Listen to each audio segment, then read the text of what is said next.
If you're like me, then that means that you're super passionate about all things food tech and climate tech, because those are two areas that I really care about.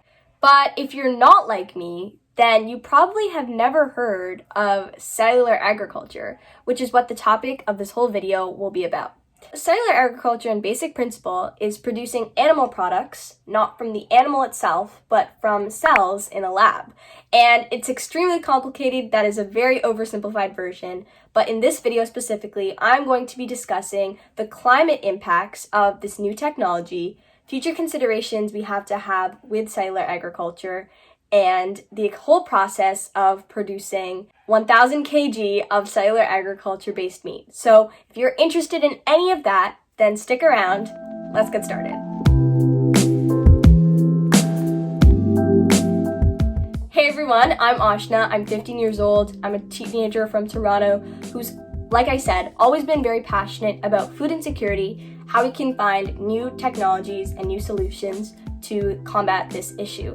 So you can, in my free time, you can find me reading. I love reading all kinds of books. You can find me questioning different things in the world through my publication called Curiosity Diaries. I always just love learning new things, especially anything sciencey. So that's a little bit about me.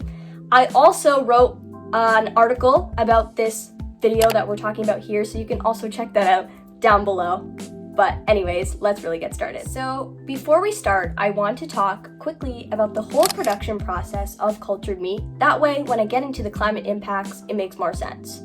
So basic overview. First, we have stem cells that the whole process starts with.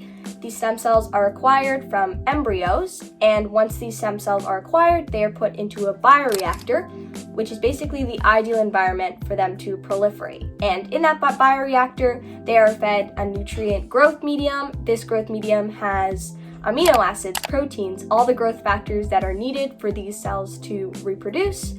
So once there are enough cells, they are introduced to scaffolds, and these scaffolds basically trigger the specialization of these stem cells where they can turn into skeletal muscle, fat, and connective tissue. And there you have your cultured meat from stem cells. So it's an amazing process, but now let's talk about the climate impacts of this whole process. In order for me to make this video, I actually read 8 research papers that followed the LCA method. So you don't know what LCA method is? It stands for Life Cycle Assessment.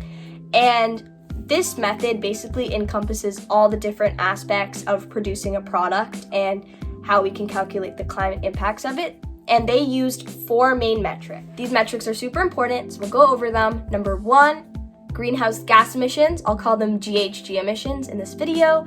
Number 2, energy use. Number 3, water use. And number 4, land use. Now, what are the results? Well, cultured meat produces substantially less GHG emissions and basically requires a fraction of the land than conventionally produced livestock meat. For each of those metrics I talked about earlier, it has a 78 to 96% lower greenhouse gas emissions than conventional meat.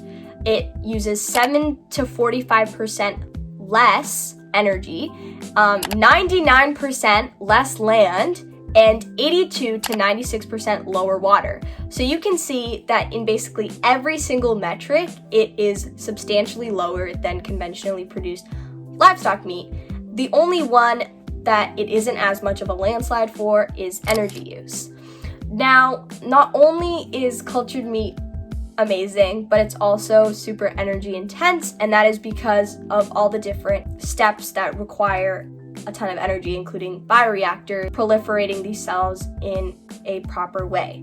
Now, I recentered the frame because I'm also recentering the discussion around some future considerations that we have to think about if cultured meat were to be the main source of meat in the future. Now, one of those things is cattle co-products. So cattle co-products are basically all the products that are produced by cows. So these are things like pet food, leather, cosmetics, fertilizers, chemicals, the list goes on. There are so many products that are produced not just directly from the meat of cows, but cows themselves. So we have to be thinking about how those could be produced if cultured meat was the main source in the future. Another one is how the released livestock land would be utilized. So how would the land that cows are grazing on today, how would all of that land be used? Because cultured meat uses 99% less land. So how would the land be used is something worth noting. We also have to think about how we can power cultured meat sustainably and reduce the emissions even further. So that was it for me today. I hope you learned something new about cultured meat. I hope it got you thinking a little bit about the climate impacts of this new technology. If you want to hear everything I talked about in further depth, hear more statistics, learn a little bit more, like I said, check that article out. It'll be linked.